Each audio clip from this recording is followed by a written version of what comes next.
This is the story of the one.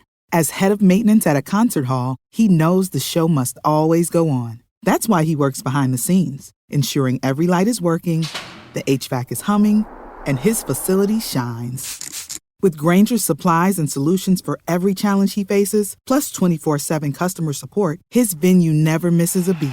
Call quickgrainger.com or just stop by. Grainger, for the ones who get it done.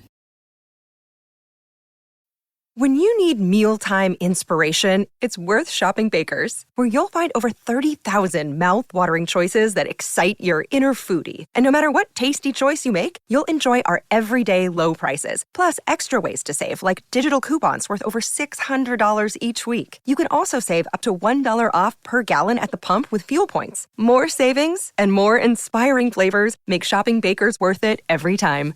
Baker's, fresh for everyone. Fuel restrictions apply.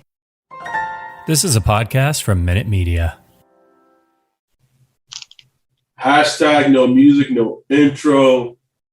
Man, it feels like it's been a minute since we've recorded a podcast, bro.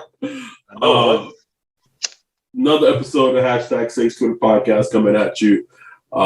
This is going to be what we call our Combine Buzz episode. We're going to talk some things Saints-wise, as we always do, but the start of the Combine is always kind of like that first pillar of it actually being the off-season / draft season. And the Combine started this week, yesterday. Unfortunately, I wasn't able to attend the Combine this year. We went through the process, actually got credentialed, but because I got credentialed like a few days before I would need to fly out, it just like the flights were the just shitty part. Like they were mostly all red eyes, and it was just like, you know what? It was just too much hassle. And then today, Dennis Allen is scheduled to speak to people at 2 p.m. in Indianapolis at the convention center. Fucking doesn't even happen. So I was looking at being out of $600, which I don't like. The cost didn't really matter to me, right? I just had some things I wanted to ask Dennis Allen or Mickey Lewis myself. So if I would have went and I would have saw like that tweet that he rescheduled his presser, then he didn't show up or whatever, I would have. So it all worked out in terms of me not going. But let's start with the biggest thing. Well, before we talk about football, I just want to give you, I mean, I know I texted you and everything, but another belated happy birthday. Big Fold Zero. Old as shit in this bitch. And on top of that, my man was on off the bench with Dylan, our boy Dilly / Dylan Sanders, was on ESPN Baton Rouge, filling in for T-Bob. He had you come on. You did like a spot for 4 to 5 minutes. I'm just it was on your birthday, but just the fact, and that's crazy. All that was yesterday, and I've been working like a dog lately, bro. I feel like that was like a week ago. Like that was just yesterday.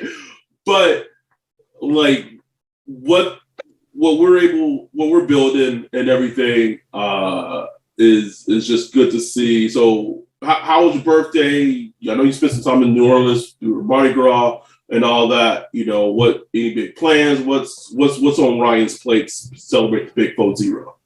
Oh man, I'm like you, bro. I'm not a big birthday guy where I need to do all these extravagant things. My wife always trying to get me to do something, plan a trip or something, but I don't know, man. I just try not to make it a big deal. You know, I'm all about like just the little things. Like my wife brought me a nice cake, a nice little football themed almond white cake and some balloons. You know, that shit right there is enough for me. You know, and I had a fire-ass weekend, like just in New Orleans. Like I got all the New Orleans I needed, like, you know, because this was the first Mardi Gras since the pandemic started, man. Yeah, man. because they didn't have Mardi Gras last year, and even the Mardi Gras in 2020 was kind of cut short because the pandemic was kind of just starting. So it was kind of weird. Yeah, that's right. Because it would have been like February, early March. Yeah. It was March, yeah, and then like a week after, that's when like all the lockdowns shut down. Yeah. started. Yeah. So it was real weird. So this was like, even though a pandemic's still going on, ain't nobody gave a shit, bro. Like it was out there, bro. Yeah. But it was beautiful, man. It was beautiful. So I'm good, man. 40. I'm here. Got to do ESPN, Louisiana ESPN with Dilly. That was awesome. We trying to just expand our brand. On that note, I had mentioned on Twitter about us using profanity. Yes. Thank you for bringing it up. Now, I can't pull up the poll now, but it was like by far, everybody was like, man, look, keep cussing.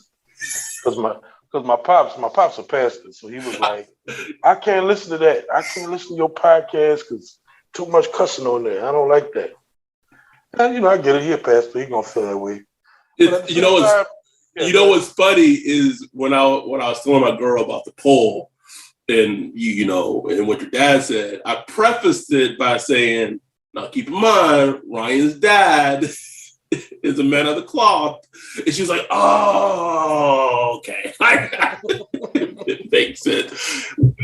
Interesting enough, one of the times I was in Texas these last couple of months, my uncle told me the same thing. Keep in mind, my uncle, if your dad is the man of the cloth, my uncle would be all my fucking ways of I can be or I have been in the past in terms of just wilding out. And if you know, you know, and if you don't, you don't. I got all that from him, right? And so I looked at him, I was like, and he cusses like a sailor. And I said, you out of all people are asking. And I said, no, not gonna happen. Even Bree, my wife cuss like a sailor times 20. But she like, oh, you need to cut down on the curse words. So you know what? I said, I'm gonna meet y'all halfway. I'm going to try to limit the profanity because there's a good point. It does limit, who can listen. A lot of people like to listen to football podcasts in the morning, taking the kids to work taking the kids to school and stuff like that. So I'm going to limit my profanity, try to stay away from the F-bombs and the B words and all that stuff. But shit, bro, like, look, this us, like, man, like, we got to be us at a certain extent. So for sure, it is what it is, And that was like the biggest thing for us when fans started approached us, and we did that meeting with Patrick Allen. Right, is we wanted to be sure like we weren't gonna be censored. We weren't gonna, not one iota of our podcast needed to be changed. And that's why we agreed to join the Minute Media Podcast Network, was because our authenticity and us just being our genuine selves, like that's just what our podcast is. So anything that we would have had to censor or change, it wouldn't be us. That said, I will try to cut back, but at the same time, bro, who we talk about? Like what am I supposed to say when Cesar Ruiz is like pulling and just falling his fat ass down the fucking ground? What am I supposed to say? Are you telling me I'm supposed to like censor myself? Hell no. Can't do it.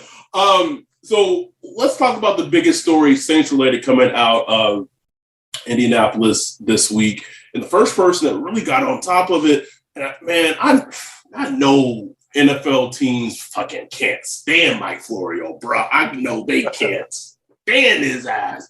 Man. But basically, he was the first person to report it, and then other people asked Chris Greer, the Dolphins GM, today, and he pretty much confirmed it, is basically the Miami Dolphins, during their head coach search, reached out to the Saints about Sean Payton's availability, maybe want to see if he'd be open to coming to Miami, if they could make a trade for Sean. And Florio's story was that the Dolphins' plan, And if you know Stephen Ross, if you've been following Steve Ross these last couple of years, man, just like we thirsty for like anything wet for at wide receiver, this man just wants a quarterback. Like he don't care. Obviously, he didn't care that Deshaun Watson had 22 sexual abuse allegations, bro.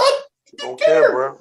So the fact that Florio put it out there that the Dolphins wanted to get Sean Payton and get Tom Brady, and I was like, well, this makes a lot of fucking sense because Tom Brady wanted to come to New Orleans if Drew Brees didn't return his final year. Like, it kind of all adds up. It really does. Interesting to me, though, is that how quickly it sounds like the Saints just completely rebuffed it. Now, and that's why I wanted to bring it up and talk to you about is the reason for that quick rebuffing. Was it just was it optics? Like he just stepped down and we don't want to go and turn around and then trade him? Or was it, Florio's story was more the NFL kind of caught wind of this or it was the NFL that caught wind of it and Stephen Ross. And as soon as the Brian Flores lawsuit hit, like the optics of let me trade for this white head coach and like get Tom Brady after all the allegations he made, he could have walked in the court and shat on the judge's bench and still got the right verdict that he wanted. But it's just, I just want to talk about the quick rebuffing that it sounds like the Saints was just like, no, we're just going to stop you there.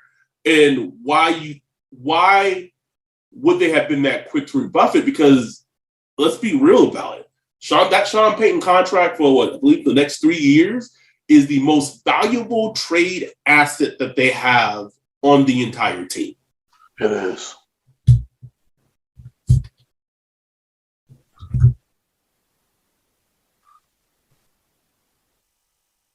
Yeah, so it's hard to know like why, the Saints rebuffed it, but to me, I just think it's such a big chess piece that they're holding, a big bargaining chip, that they're not going to sell so quick. You know what I'm saying? Also, I do think that it would have rubbed a lot of people wrong. I think they are sensitive to the nature of the New Orleans public that, shipping him to the Dolphins with Tom Brady, that's just something that it would have been a tough pill to swallow for Saints fans. I mean, just to be honest. And the Saints are sensitive to that, man. They are very much sensitive to the feeling of the public because they live here. I mean, they live in New Orleans. They got to walk around. Are they? You know what I'm saying? Yeah, they are. Like, I'm not saying that they listen to us. I'm saying, like, being but it's like, it's like the thing with the whole Andy Davis, like Florida reported that apparently, Sean Payton was about to leave, and then it was like, you lose Andy Davis and you lose Sean Payton at the same time. Do we want to go through that? You know what I'm saying? Like, I think they kind of understand how that, that dynamic can be. So I think, it's one of those things where they really don't have to rush to get rid of Sean Payton. They got his contract. You know what I'm saying? Like it's on the books. So you could just wait until somebody is thirsty. You know what I'm saying? I think that's the point I'm making because it sounds like we know Stephen Ross. I think they probably could have gotten, even without flinching, like even without even. And that still could be in play at some point. I don't know about the Tom Brady part, but at least the Sean Payton part. But, and I think Florio was on it with the league. I don't know if he had sources on it or not, but Stephen Ross might not be an owner in 2 years, bro. Like, right. You know what I'm saying? They would have vetoed that trade so fucking quick. It would have been like the Chris Paul to like the Lakers trade that David Stern was like, no. Exactly. And there's so many parts to this because there's the Stephen Ross part. Then there's the Sean Payton part, which we know Goodell and the league, they got a little history there. You know what I'm saying? I remember the other league voiding Sean's contract when he came back from Brodigan because they had some language in it that was tied to making Loomis. Man, that's right. Yeah, I forgot all about that shit. So it's like they have this thing going on where it's gonna have to be clean and it's gonna have to work for the league because look, coaches don't get traded a lot, so the league has 100% control over it. They could just say yay or nay. So I do think there's a lot of mechanics going on with it, but obviously it's true that the Dolphins, at the very least, made that call just to see what was up. I mean that was confirmed today.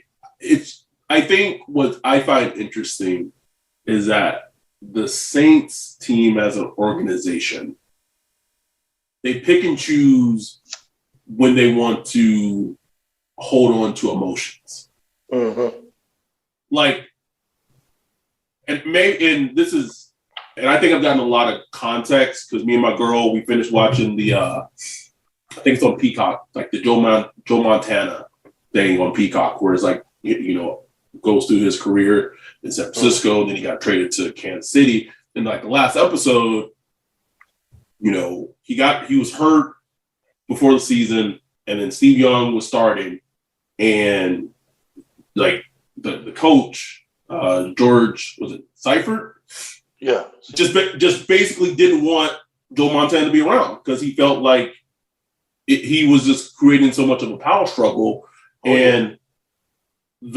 Basically the outcome, and we all know it, is that the 49ers as an organization just chose to trade Joe Montana just because of like him being quote unquote the distraction, and they wanted to start Steve Young, blah, blah.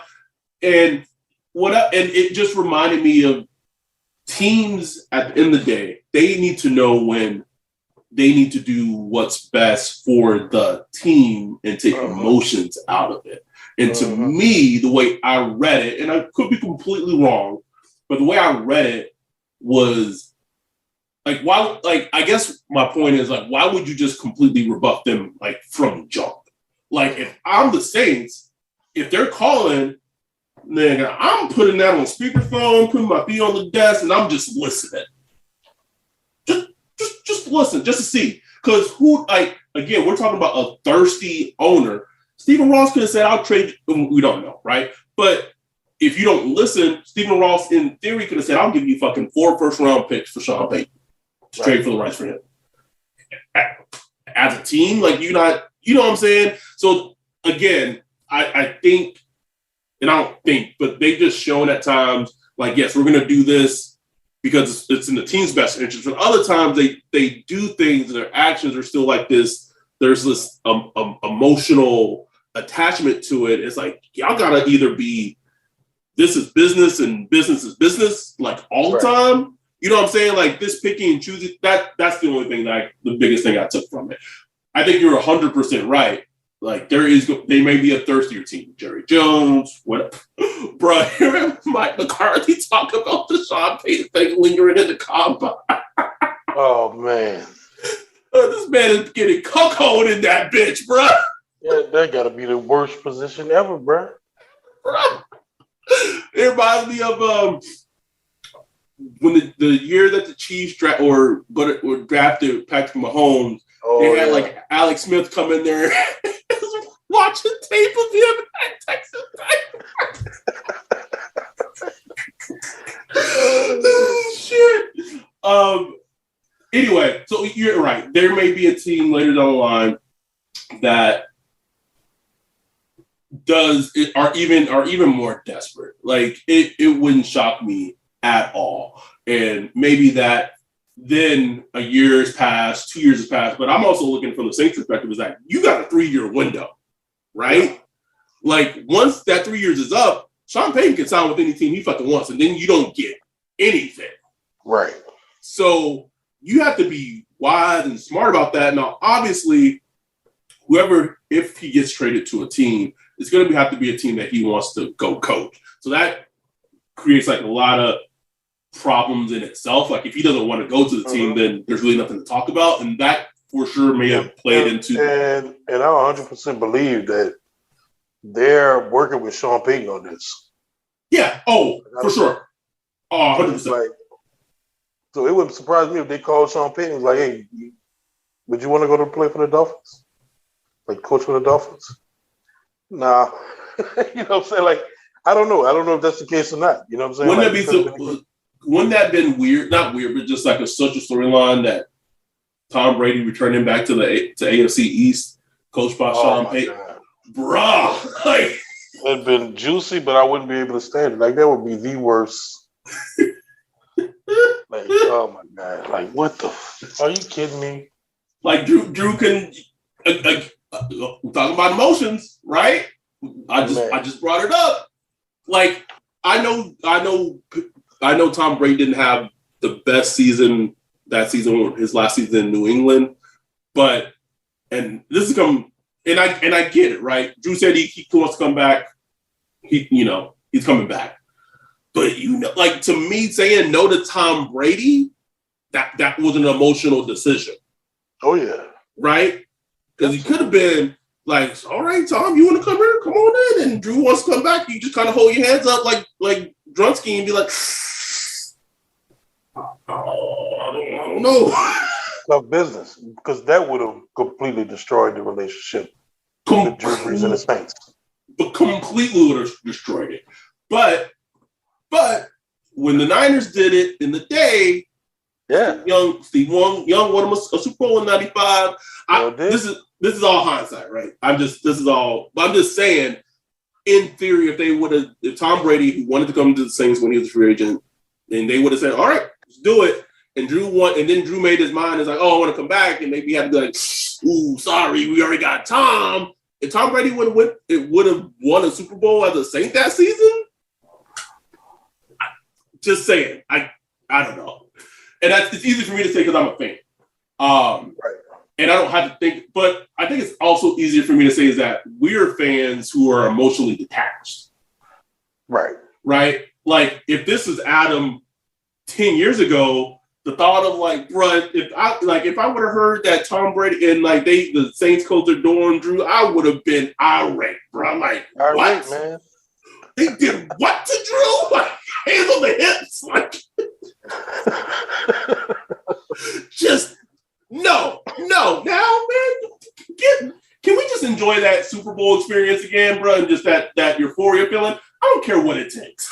For real. I don't care. Like, I had to, like, I live in LA.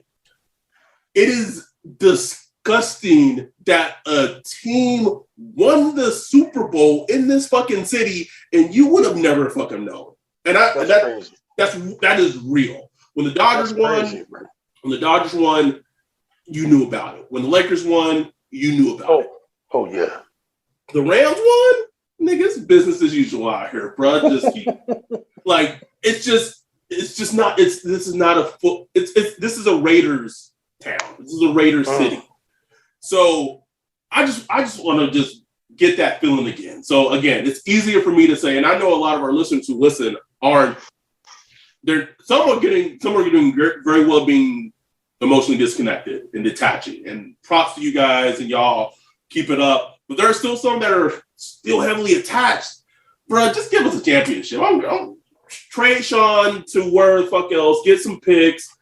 Like, you got to do what's best for the team. Me, like, Sean is done in my book. I'm done with him. Oh, bro, I saw that fucking picture, was it on Saints Instagram or whatever? It's like, oh, Sean's at Mardi Gras, neutral ground. Get him the fuck out of here. Get him out. Like, move on. I'm done with him. Appreciate everything he did, but I'm done with him. Like, move on. I have never been the type of person that after a breakup with the girl, I'm stalking their social media. I'm seeing what trips they go on. If we done, we're done. Right. Nothing to do with you. Whether I broke it off, you broke it off, I don't care. We're done. A lot of people, though, and I know you, a lot of people aren't built that way, bro. They stalking social media, they checking pictures, why? There are some Saints fans that still feel Sean could come back. It's like, what are you talking about, man? Like, but I feel for like New Orleans Saints fans, Pelicans fans, and all that stuff. Is that whole, I posted that Will Smith, man. Why you don't want me no more, man? Like, man. Like, at least the Pelicans are getting a little better news in regards to Zion, but bro, yeah, they are. They are, but it's just like a lot of. This is just a lot of, you know. Why are we not good enough? Like why am I not good enough? You know, like damn, nigga, we went 9-8 with the shit roster, like with no weapons. Like you don't want to run this back? Like, just whatever, man. Let's get to the biggest. So that was the biggest Saints storyline that came out during Combine. Yeah. Let's get to the two biggest stories. One, let's start with this Kyler Murray bullshit, bro. This whole situation, and I was listening to Around the NFL podcast, driving around, working today, and it seems like, and it sucks because I wanted some fucking fireworks, but it seems like there's not going to be like a lot of big movement, trade market, quarterbacks moving around, Russell Wilson, Aaron Rodgers, probably going to be status quo. They stay where they're going to stay. Whatever. Yeah. You know, the Jimmy Garoppolo's trade is going to happen. Carson Wentz is probably going to get cut. But this Kyler thing, like if there's something that does happen, and it's interesting because the Cardinals, it was announced that Steve Keim was tipsy ass. And Kip Kingsbury got extended to like 2026 or some shit, or 2027 today. 27, man, long extension. Long, that's 5 years, bro. And so it's, and just a quick, maybe if you're uninitiated, you don't know, there was these quotes that came out during like Super Bowl weekend where like these unnamed sources, like Chris Mortensen was like, Kyler Murray is like a selfish player, he finger points, he's a loner, he's addicted to video games, selfish, blah, blah. And then there's this just back and forth, bro. That's what's been, just back and forth. And then like Kyler Murray's agent, Eric Burkhart, released his, which is, I was confused for a second because I thought it was Kevin Burkhart, the guy who calls NFL games. And I was like, he's an agent now? Anyway, and he puts out this, Michael Lombardi called it a ransom letter, bro. Basically, like, I want to be here, but like, you niggas need to fucking pay me if I'm gonna be here, and I want to win. It was just like this. It just feels like contentious, intense, and it might get worked out because we know how things are. Sometimes shit gets hot and then it works out, and cooler heads prevail. Prime example is like the whole Michael Thomas situation. But right now, this shit seems messy. It really does. And it does kind of feel like something can happen. Like, I could see him getting moved, bro. Like, I don't know. If the Eagles called up, I mean, it's NFC to NFC, so I probably couldn't see that. But if the Eagles were to call up the Cardinals and say, we give you all our picks in just the first round. 15, 19, whatever else they pick. Kyler. Would that be enough? I think it would have to include a QB. And, they mentioned it on their Around the League podcast that the owner of the Cardinals is apparently like knows Deshaun Watson really well. So that's something I could see that move, man. Like a collar for a Deshaun Watson trade? I mean, the Texans obviously they'll take it. Oh, for sure, absolutely. Throw some picks with it, and from the Cardinals' perspective, obviously, with the caveat, you got to see what happens. That is such a gross man. Whoever the PR person that trade were to go down for the Cardinals, bro, I would just quit. I said, you know what? I'm not built for this. I don't know what to do. I don't know what to say. Like, what am I supposed to say? But it's like, from the Cardinals' perspective, it's like, who do you're going to pay somebody, and it sounded like they don't want to pay Kyler. They don't want to pay him. So I thank you for saying that, right? Because the first reports that came out from Mortensen about like all like the anonymous source or whatever, like that shit came from Arizona. Someone within the Cardinals, either the front office, has to be the front office, put that out because ultimately whatever maybe Kyle's asking for in terms of his contract extension, they don't want to meet that number. And they put this out to the media, and then what happens, right? So then fans are like, it's about public perception. Fans are like, oh well, shit, if Kyler's a bad teammate, then no, he doesn't need to get paid. Like when he gets, you know what I'm saying? Like it's all politics and kind of just posturing. But man, what is up with Cardinals fans? Do y'all not remember y'all going like 7-0 to start the season? And nigga, I tweeted, I said, because I saw some Cardinals fans on my. There's a guy who I follow who's like a storm chaser, and he lives in Arizona. He's a Cardinals fan, and he was like retweeting all these like negative things about Kyler, and I was like, oh, y'all want to go back to Josh Rosen? You don't remember Matt Leinart? Like take it from like a fan of a team where shit like we got Jameis, and Jameis is like, all right, well we don't got him, but like if he gets re-signed, like whatever. But like, what's behind door number 2? And you got, I would put Kyler top 10-ish. I know he had he plummeted towards the end of the season, but the talent is still top 10. Like, you want to go behind door number 2 and I know what door number 2 is behind this door number 2? He's going into his 4th year, man. Like, we got to calm down a little bit. You know what I mean? Look, Stafford just won the Super Bowl. He's been in the league, 12 years, and with a middling career. You know what I'm saying? Like he wasn't even beating winning teams. I can't remember the stats, but like he was like had beat like 2 winning teams over his whole career with the Lions. Talk about it, crazy stuff like that. Like, yeah, so I remember. It's like you just don't know. It's hard to know with these quarterbacks, man. It's like so much goes into it, and I also say this in regards to Kyler, and this is coming from someone obviously like I bleed red and black, Texas Tech, right? Cliff Kingsbury had nuts to just convince Arizona to just get rid of Josh Rosen and drop Kyler number 1 overall, but like his coaching at times leaves a lot to be desired. Oh, without question. And now they got him for 5 more years, so. Like, I could see if Kyler were to get traded, obviously you'd have to be paired with like a good offensive coach. I could see him even developing even more as a player. I mean, it wouldn't happen, but if I was like Kyle Shanahan, try to work a 3-way trade or something. I don't know. You tweeted it. You wish that the NFL had that 3-way trades. Man, that'd be fun. That'd be fun to shit. So let's keep an eye out on this because it's just insanely fascinating to me.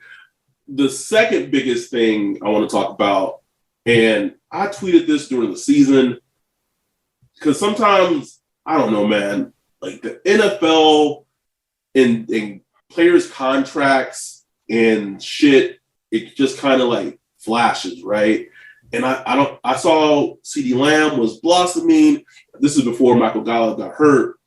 And I was like, and then there was that whole thing where Amari Cooper like missed like quite a fucking few games because he's not vaccinated. He missed all those games and they were like right in like their playoff push or whatever. And he wasn't playing. And I just tweeted, I was like, man, I think CeeDee Lamb was becoming more of the wide receiver 1 in that offense. I was like, I would not be surprised if Dallas just, did something with Amari Cooper this offseason. And then sure enough, at the combine, whispers and Greg Rosenthal's been kind of all over it just in terms of just basically Dallas is kind of approaching Amari Cooper like, hey, bro, maybe you can take a fucking pay cut. I'm not paying you that $20 million. And Amari Cooper is not going to take a fucking pay cut. That is not going to happen. So it's not isn't it like 2-year remove? Yes. 2 years removed. I'm like 2 years. I believe it's 2 years removed. Oh, they got to pay Dak and Amari. We got to figure out how to keep Amari. This is something I think changed so quickly. Man, talk about it. And we don't know if it's going to happen, but one of the juicier storylines that may happen this offseason is that Amari Cooper might just get flat out cut / released, or he may get traded. And that would be not huge, but it's still pretty big in terms of like the grand scheme of things in regards to like NFL movement. You think he commands a first rounder? I would say no, because age, injuries, and then he still has like that contract in place. Yeah. You know, because some team is going to be like, well, instead of trading for him, I'm just going to draft in the hope that the person I draft is younger in the first round. I got them for 5 years, super cheap. I could see. He still has this problem where he disappears. He does. You stick a good cornerback on, and that's, like it's a good cornerback, so I understand. But cornerbacks can take him out the game, bro. I've seen Lattimore do it. I've seen a couple of cornerbacks do it. Just just take him out. He's the non-factor. I could see, and I don't know if Jerry would do this, because I know they like to even they still kind of to a degree like to try to take care of their players. But if I'm Jacksonville, I don't know if Indy has any picks, but if I'm Jacksonville, man, I'm offering my number 33 pick overall. Yeah. And say, hey, Dallas, y'all go ahead and trade him over here. If you're Cleveland, I can see Cleveland doing it too. I don't know if they would do it with their pick, because they're picking 13 overall. I couldn't see them giving up 13, because I would just draft on Olave or Garrett Wilson and just pray that they end up good. But it's just, I would not be shocked if Amari Cooper gets moved this offseason. Not one bit. I do too. I really do. And I felt that way even during the season. It was good to hear. Shout out! The only person I saw put it up, so I'm going to give credit to Ross Jackson. When Chris Olave was at the podium, he was talking about he had talked to Michael Thomas. He said he's in contact with him and blah blah, and that he would love to get drafted by the Saints. And I was like, oh, speaking my love language, Mr. Olave. My lips like, yeah. Oh, yeah. And it's so funny, because I will say, as a prospect, and I've had this discussion with a friend of mine, he is not getting the love and the hype that he deserves as a wide receiver prospect. I don't think so either. I think a lot of that ties to, if you put on his tape from last season when he had Justin Fields, Chris Olave and Justin Fields make beautiful music. Beautiful music. I don't even really have like a good comp for Chris Olave. Like, I'm trying to think of one, and I'm just not. I really don't, man. And I'm pretty good. I'm pretty good at comps, but like I can't think of a good one for him. I have one. No, don't like that either. Because I was gonna say the Dior version of like Lance Moore. No, he does give me some Lance Moore, right? But like the Dior version, though. Yeah, like he's fast. Like, Lance Moore was more of like a quick and fast. But Olave, he's got speed. He about to burn up. I think he's gonna run like 4.3, maybe like low 4.4. Like he's low gonna 4.4. I can easily see like official time being like a 4.3 or something like that. Yes. So I'm gonna say like a Dior version of Lance Moore. Louis Vuitton, Gucci, what have you.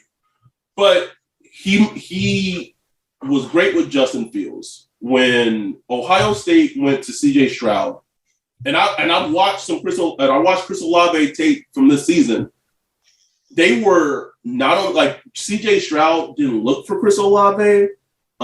They were like not on the same page, and it seems like CJ Stroud kind of focused in a lot more on Garrett Wilson.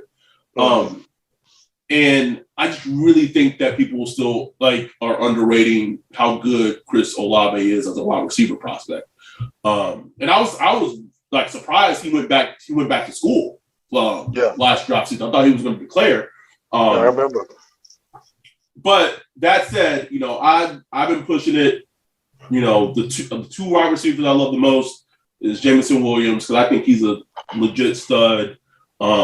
Could be a number one given the opportunity if healthy. And then my number two wide receiver is Chris Olave. And I'm very, very confident in that. And he would, I guess, assuming that's similar to Sean Payton's offense that, Carmichael's going to call, he would fit the offense well. So well, bro. Easily. Fit like a glove. But yeah, I'm just, gimme, man. Like, I've been posting that all day. What do you think of it? Gimme. Yes. Like, yes, all of them. Gimme. Something I will say, and he might not be there at 18, because I don't know why I keep having this feeling that the Eagles are going to draft him. But I saw some of Treylon Burks today, and he looked a little leaner. Like, just all right. His podium game. We was like, oh, okay, look, he doesn't dropped a few pounds, right? Because like as a player, like you put on Treylon Burks' film, you're like, oh shit, this is a bowler. But like, it's funny how you and I had the exact same reaction, and you didn't sully me before I watched him. But the first day I texted you when I was watching him is like, is this nigga fat? Like, you couldn't help. And keep in mind, people who are listening to this, Ryan and I can pinpoint this so quickly is because we're fat niggas. Like, right, exactly. Like, so we know, right? He can move, bro. Like, it seemed like he like defies physics. Like, for him to be that size to. So if he's slimming down, he's dropping weight, and obviously the weigh-ins are going to happen and all that. I believe they start tomorrow. It's good, and he's going to get the Debo bump, bro. He's going to get the Debo bump. Yeah. He absolutely is. He's going. I think he will be off the board before the Saints draft him, or before the Saints get on the clock on 18 if they stay at 18. But I don't know if Philly has the balls to go wide receiver 3 years in a row, but I guess you can kind of do that. They got a couple three, right? Yeah. So you have a luxury, like. Yeah, I just have a feeling, bro, like one of them is going to be a wide receiver. I think it's going to – I just feel Treylon Burks going to them. I just can't shake that feeling for whatever reason. Anything else from that came out from the combine that caught your attention? Not much, man. Jimmy G is going to be cheap if you want him. I'm just saying. Like, he just out of nowhere, he's like out for 16 weeks.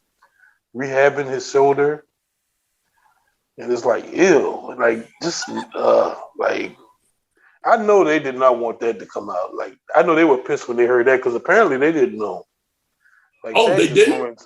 No, apparently, like it was something that was discovered like after the season.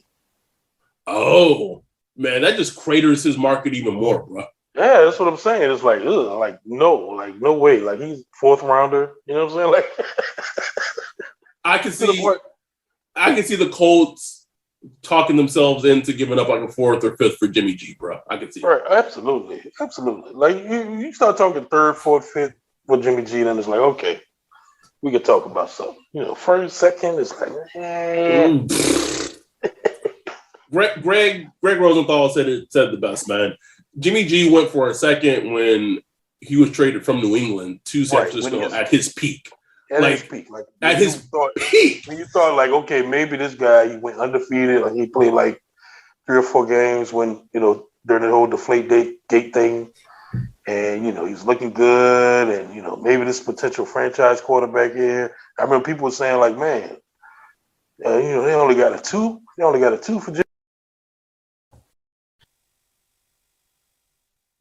I apologize, listeners. I have had the awful habit tonight of muting Ryan when I try to mute myself because my allergies are like out of control and I'm sniffing, and I'm not trying to sniff in the microphone, but I accidentally keep muting Ryan. That's my bad. I'm sorry. Oh, good. But yeah, like you said, like people were making fun of the Patriots because they only got a 2 for Jimmy G. Right. At his peak. So yeah, no way. Like, my guess is they kind of just stick with Jimmy G, man. Like, I mean, I don't know how much the Trey Lance stuff is smoke, and them just trying to boost Jimmy G's stock, or if he. That came out last week, right? So the injury, if they were trying to boost his stock, that injury news that came out just put that shit in the dumpster. Right.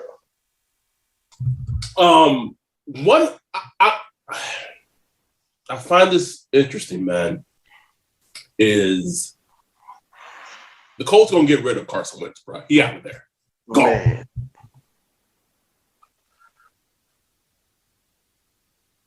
Sorry. What is he doing? Sorry, I muted myself because I had a huge sneeze. It's weird because just even listening, again, bringing up around the NFL podcast, they had Zach Kiefer, talking about Carson Wentz, and I don't even know who asked the question, but basically the question is it just like football related, or is there something more? And Zach Kiefer was like, it is partly football related, but like there's some other stuff too. And it's like, what is up? What? Because he wore out his welcome in Philly. He's worn out his welcome in one season in Indianapolis, bro. Like, those are warning signs. Huge warning signs. Like, what is it personally, or him as a teammate, or whatever, that team just want to be like, I'm good. Like, bye. I'll figure it out. And he, I know he had some warts last season and he didn't play great in some stretches, but it wasn't like a terrible. He wasn't. He wasn't like. Don't get me wrong, bro. When Carson Wentz starts fucking Carson Wentz, and I fucking love it because it is hysterical to me. It goes really bad. It does go bad. Like a Three Stooges skit, bro. Like, it's just all over the place. But what is it about him as a player now? And I have a feeling that he's going to get cut. And that, to me, again, I just like piecing and finding like little dominoes pieces. It's like, where the fuck is he going to go? I'm calling it right now, bro. If he gets cut, he's going to the Commanders. I was thinking the same thing. He's going to the Commanders. In the division, in his former division. Mm-hmm. I could just see him going there. I could see it. I could just see it. Because that's just a team that needs a quarterback, and they're quarterback thirsty as fuck. Like they were willing to put Chase Young in a trade to get like a stud quarterback, bro. Like, yeah, like it was reports that to get like an Aaron Rodgers or like a Russell Wilson type, they were willing to put Trey Young in trades. I mean, Ron Rivera, he was like, look, nobody care about what they gave up for Stafford. Yep. So it's like, we gonna get it. It's easier said than done because, it has to be available for it to happen. So it's just hard out there, man. If you can be thirsty, man, we know it. You can be thirsty out here, bro. It's just hard out here. It just kind of goes back to that whole Cardinals thing. Like, y'all sure y'all want to fucking just get rid of Kyler Murray this quickly? Because it is rough in this bitch. Figure that thing out. It's good to see, obviously we don't know what the future's going to hold, but it is good to see Jameis, working out, recovering. Yeah. It looks like he's on schedule, ahead of schedule, whatever the fuck that means. Same thing for Jameson Williams. I'm keeping notes that all the big time receivers, who's met with them? Patriots. Now, we know Bill Belichick is absolutely fucking terrible at scouting wide receivers, bro. Okay, every great person has their weakness, and that has been Bill Belichick's one of his biggest fucking weaknesses, bro, is he cannot scout a wide receiver to save his life. But conversely, there are so many good wide receivers in this draft, I have to even look and find where they're picking. But they've met with John Mechie, they've met with Jameson Williams, I believe they met with Chris Olave, Treylon Burks. They are doing their due diligence. And so it goes back to what we said, right? And a great point shout out, I believe his name is Jacoby on Twitter, that brought this up. He tweeted this a while ago. So the Patriots are picking 21st, right? Just as an FYI. He tweeted, why is it at times that they're like teams, no matter what sports, football, basketball, it is so obvious what the problem is. Like completely obvious. Like you cannot miss it. And most fans who are uninitiated, may not be diehard, hardcore analysts, can break down the all 22. A person at that bar could be like, man, these receivers ain't getting no separation or whatever it is. Right.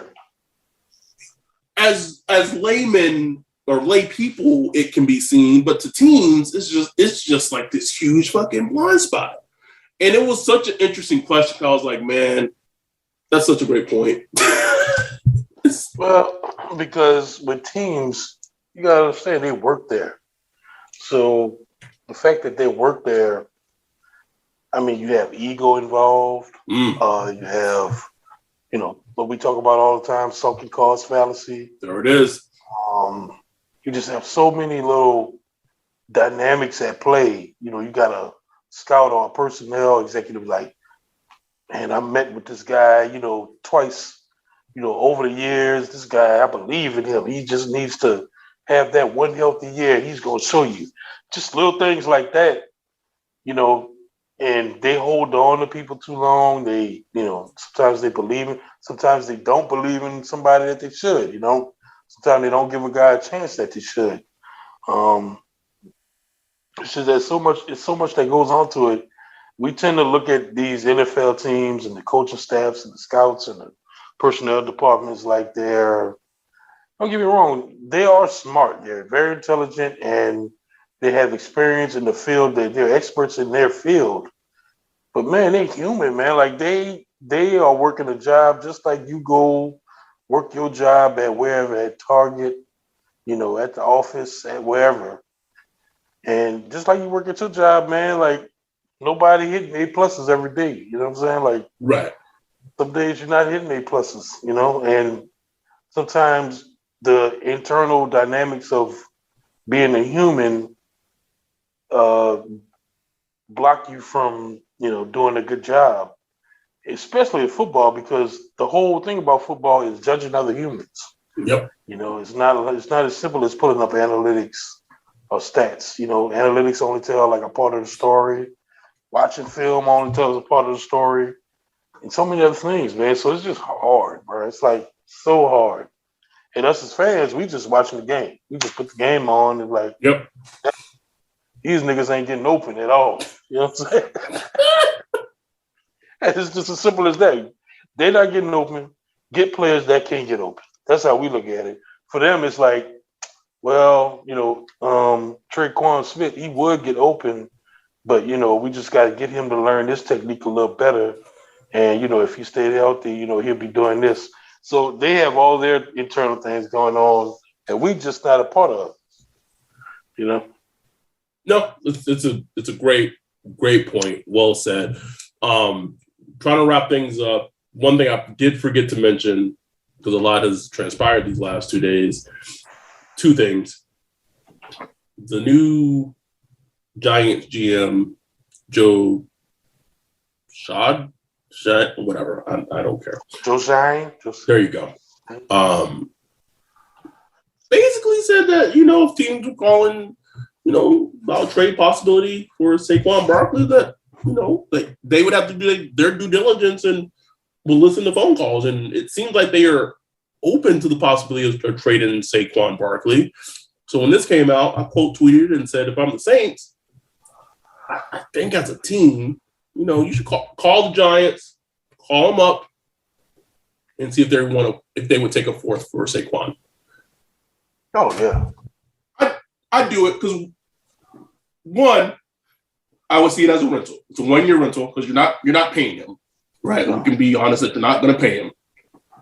But if the Giants are willing to trade, Saquon. And I think that they are, right? The GM pretty much said like they would essentially be open to it without saying it that openly.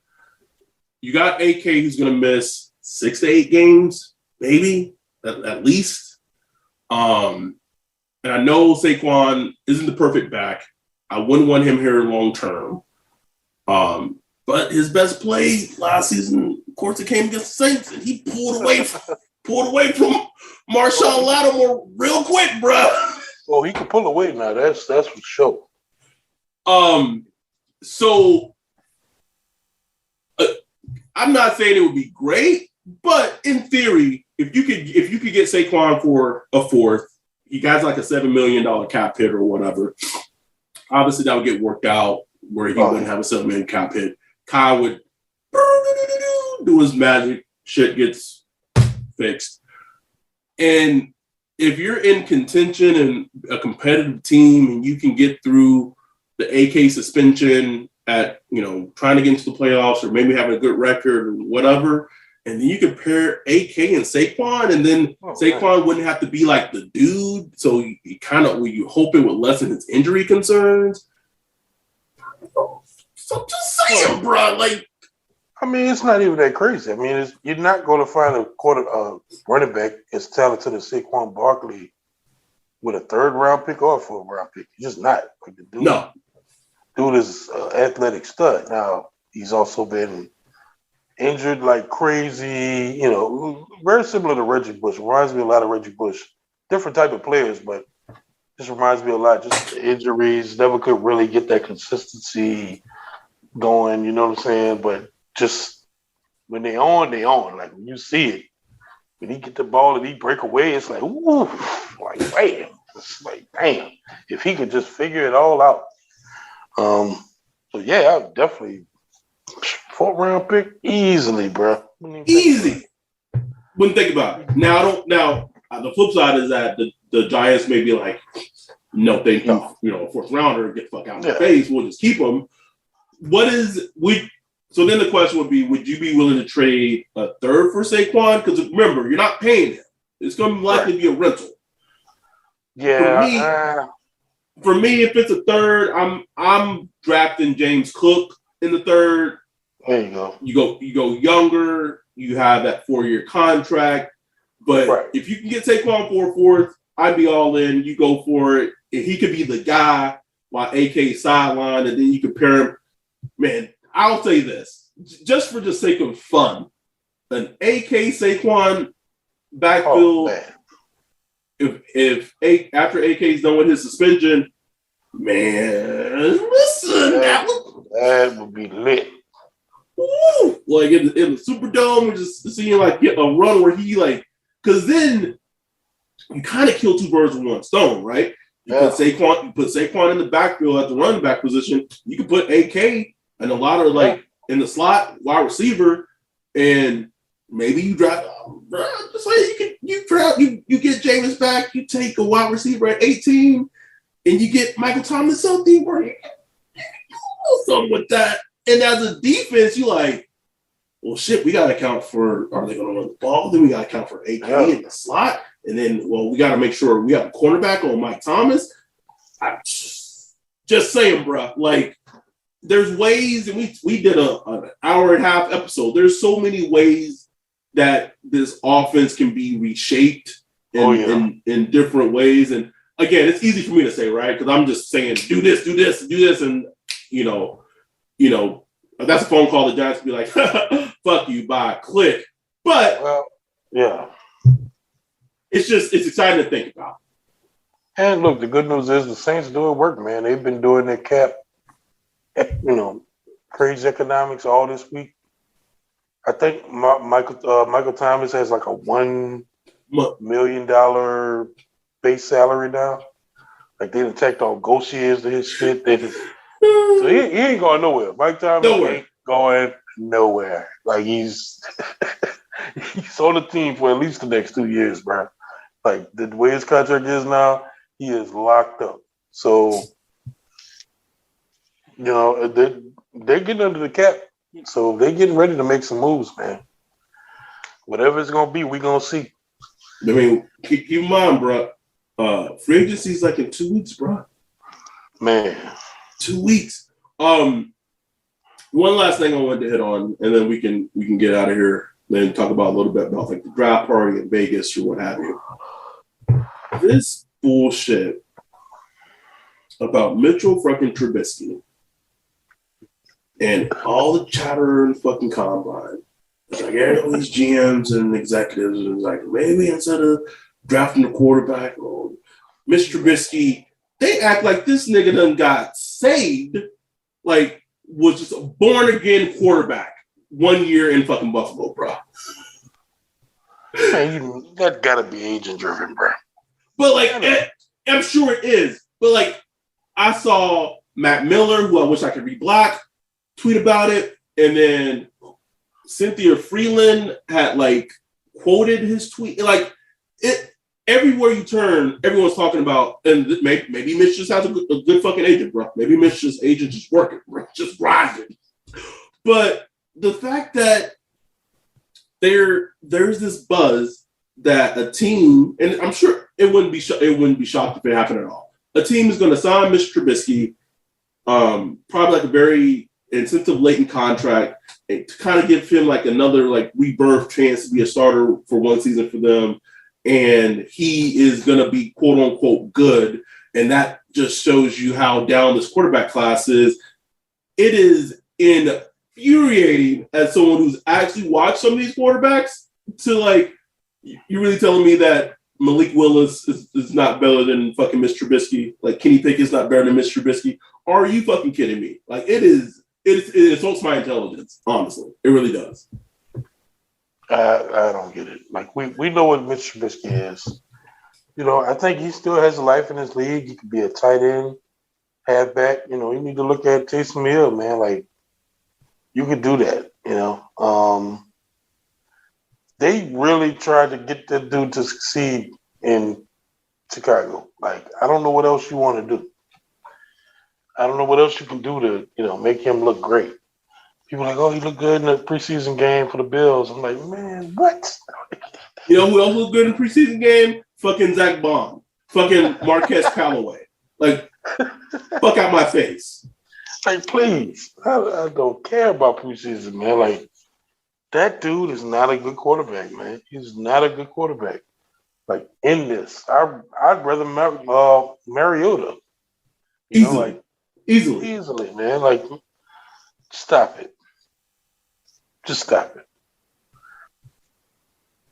It's ridiculous, but yeah, I say it's ridiculous, but yet it wouldn't shock me at all to see a fucking team do this shit. No, and this is the second offseason, by the way, that the Saints have been linked to Mitchell Trubisky because they were linked to him a little bit last season. Well, we'll see, bro. You know? I don't know if you remember that, bro, for like a hot second. Yeah. He was I'd bring in Mitchell Trubisky. Like I don't mind bringing him in. Not as a starter, but I don't mind having him in the building. You know, sit behind Blake Bortles. Would you people trade? Sleeping on Blake Bortles, bro? I'm saying, bro, give him the boat. Give him the boat. Blake Bortles put some touchdowns on that board, bro. Give him the boat, bro. Would you trade for Cardinals wide receiver Andy Isabella? Yes or no? Are we that desperate? I just like the draft, bro. Like I think the draft has just some, you know, comparable guys that you could do. Like I'd rather just go that route. Yes, I you know, unless you trading for like a dog, you know what I mean? Come on, man. Like let's just see what the draft does. See what we can get out there. That's assuming these dudes do draft a wide receiver. Oh my God, we'll see.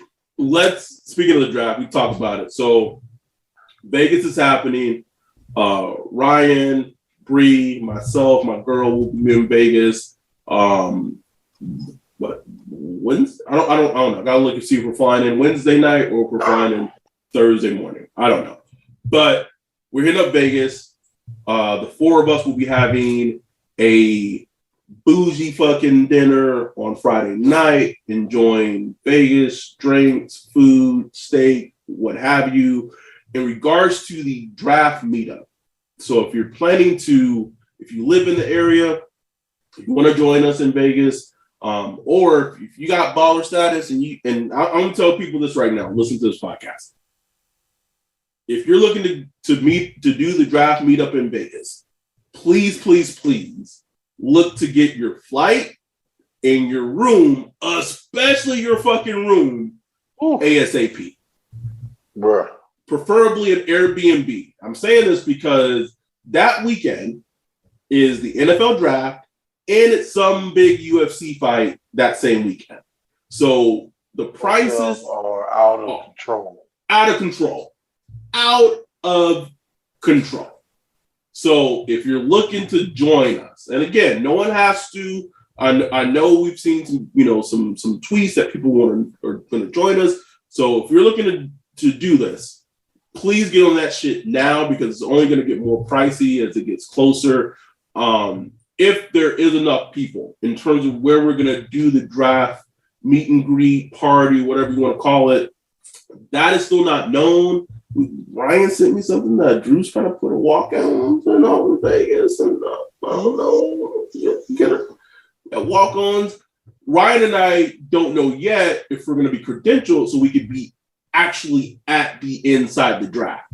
So we don't know if we're going to be able to, if we're going to basically like live stream our reactions from inside the draft, or if we're going to do a draft party.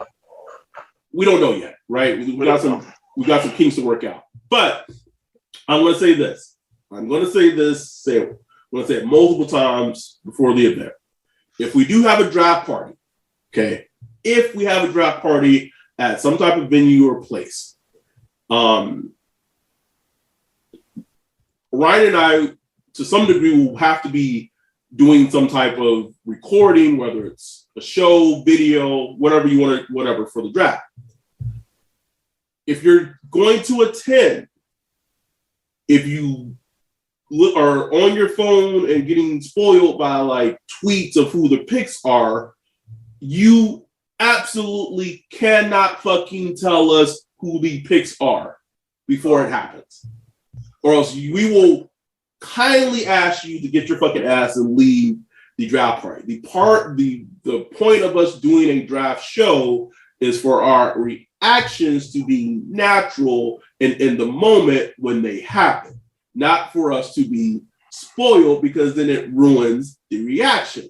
We did this last year on YouTube, and for the most part it went well, but like there was one pick where someone was like, "Oh, Adam, your heart's gonna be broken," and I put two and two together, and I was like, "Oh, the Giants drafted fucking Kadarius Toney, right?" Mm-hmm. Don't do that shit. So if you're gonna come, we don't know yet, but we're gonna try to make it happen. If we're gonna do an actual draft meet and greet in person, do not. If we're not saying that you can't look up who the pick's gonna be, right? You can do that. Don't tell us, and don't be loud that we can hear who the pick's gonna be because it would ruin it for what the purpose of us recording. So, right. Just want to put that out there. But I'm excited about it. As Michael Scott said on The Office, I am ready to be hurt again. There's no doubt about it. I'm ready to be hurt again. But this is, bro, these next 2 weeks and like month and a half for the Saints is such a pivotal point in the franchise, bro. It is so huge. But this man is yawning. It's 11:18 there. This man is 40 years old. We got to wrap this shit up. We appreciate you guys for listening. Sorry there's like this gap, but it was kind of dead and Ryan's birthday happened and whatever. But we're back. Mardi Gras. Shit was happening. But we're back. That shit is actually happening in the NFL. We'll be doing more episodes. I started working on my Saints spreadsheet a little bit this morning. Kind of got the buzz about like who they drafted and per conference, which conference percentage they do the best when they're drafting. All this information is from 2006. I started doing this project 7 years ago.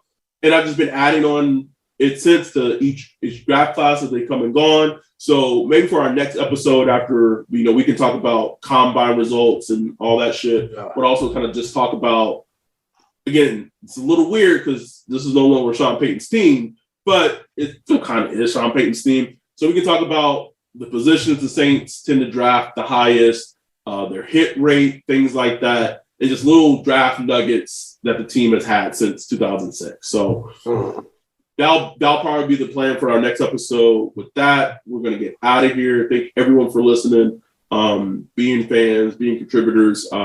This past month in February was the biggest month we've been able to do on Patreon, which is amazing.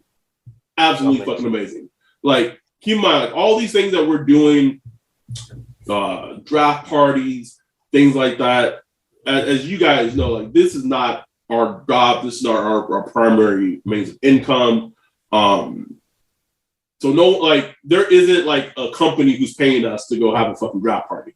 Just like when we went to, or when I went to Alabama to the Senior Bowl, like, I flipped the bill for that because I wanted to do it and experience it, and also I wanted to do it for the podcast. So when we're doing these things, we're doing out of our own dime. So Ryan is scrambling up and trying to find tax returns so him and Bree can get to Vegas. Counting pennies, baby. Like, ooh. Me and my girl are going to Vegas. Like, when we do the draft, if we do a draft show at the party during the draft, like, we're gonna have to figure out, okay, do we like rent out like one of those like party rooms and like have a TV? We got this is shit that's coming from us because this is what we do for fun and it's our passion. So for all our Patreons who have been, whether you've been a Patreon from day one or you're a new Patreon, we really want you to know that we really appreciate you and to know that your hard-earned money that y'all contribute does get put into this podcast. It 100% does. And so that's why we try to do things like draft parties and things like that. And we kind of try to do more things where especially our Patreon people are involved. So thank y'all for last month being our biggest, Patreon month to date. It's great. We really appreciate it. And, hopefully if you haven't yet become a Patreon, even if you just donate $1, just $1 a month, we would be extremely grateful of that. Yes. So with that, I'm wrapping up, getting out of here. We're out. We'll be back later in the week. We're out. Peace. This is the story of the one. As head of maintenance at a concert hall, he knows the show must always go on. That's why he works behind the scenes, ensuring every light is working, the HVAC is humming, and his facility shines. With Grainger's supplies and solutions for every challenge he faces, plus 24/7 customer support, his venue never misses a beat. Call quickgrainger.com or just stop by. Grainger, for the ones who get it done. You prepared your kids for their first steps. The first day at school, their first dance, that big test, all the wins along the way. With a College Savings Iowa 529 plan, you'll prepare them for even more. Register before May 31st for a chance to win a $1,000 contribution. Visit collegesavingsiowa.com to make the first move toward a bright future. College Savings Iowa. It's how parents get through college. Administered by the State Treasurer of Iowa.